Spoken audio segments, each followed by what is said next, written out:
truth, and he can mobilise lots of people like you, and that's what they fear.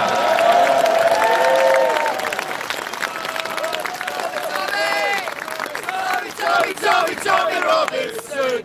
And what's the programme like? You'll see this when the film comes on. So I think some of you have seen snippets that have been released already.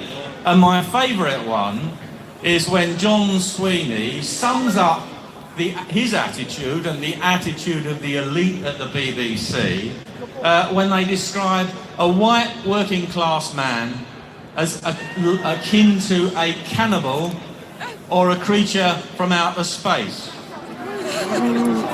If your views are not acceptable to the BBC or the mainstream media or the political establishment, then you have to be called names, you have to be marginalised and excluded and ostracised. And what do they call you? What are the names that they call you? I don't want to forget, so let's make sure that I remember.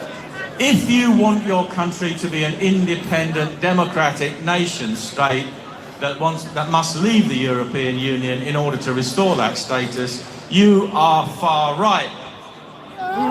If you think that immigration should be controlled so that we let in people that we actually want in line with a sensible, discriminatory immigration policy rather than an open door policy, then you will be labelled far right. You will be far right, you'll be an xenophobe, you may even achieve the status of being called a Nazi if you really stand up for a few sensible things. And this is how they operate. I've had to put up with some of this myself. When I watch myself reported in the papers or on some of the mainstream media programming, who are they talking about? Who is this person? I don't recognise them. It certainly isn't me. For the last 26 years of my life, I've been in active politics in order to restore my country as a democratic, independent nation-state, government its own parliament,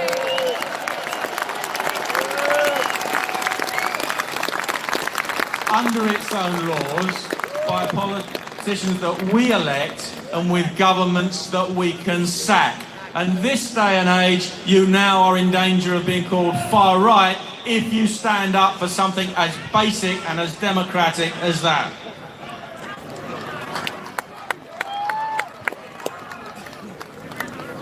George Orwell said, and I'll quote it, "During times of universal deceit, telling the truth becomes a revolutionary act."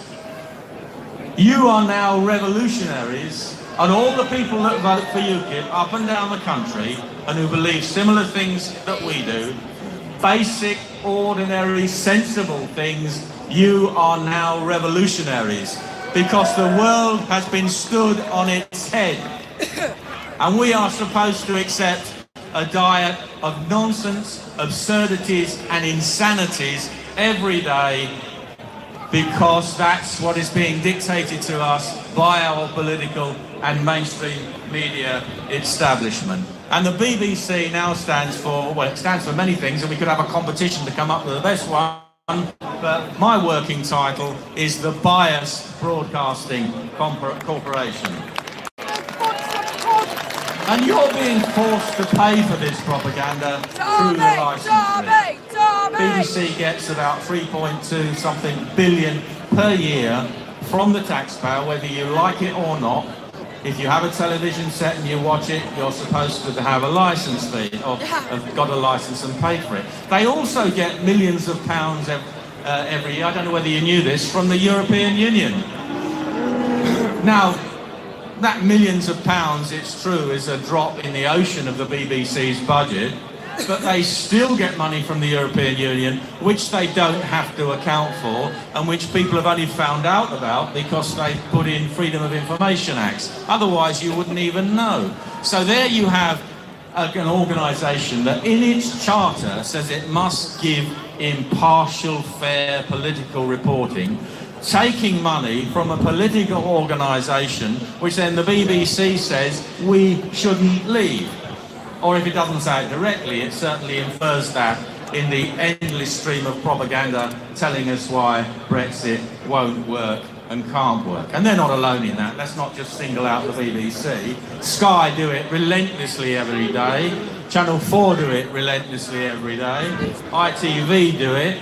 Even on LBC there's quite a lot of it. And of course Radio 4, which I haven't, news programmes which I haven't listened to in years anyway. So I'm sure they're doing it as well. Now, if you don't like it, what are you going to do about it? Well, do you realise that you can only be convicted for not having a licence fee if you actually convict yourself?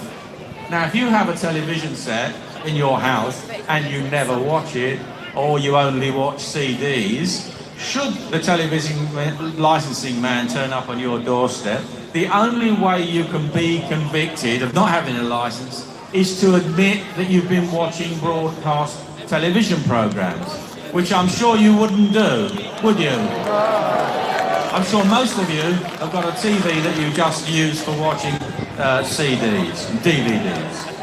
Well, if he knocks on your door and asks you, you do not watch broadcast television programmes, in which case you don't have to pay a licence fee. Now, personally, I would be happy to pay a licence fee for a channel that didn't have any adverts on it. I think that was a bargain.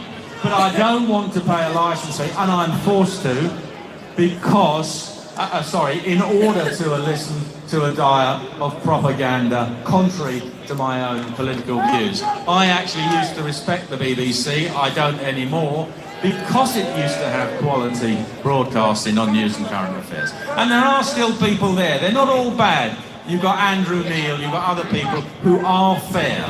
And he's the best commentator on the BBC. And of course now I understand that he's going anyway, he's stepping down. So you know what you're in store now, a continued parade of the Andrew Marrs of this world, who, as we already heard, doesn't even admit that they should be impartial in the first place. And when he said they have a liberal agenda, no, madam, they don't. It isn't liberal. Liberal is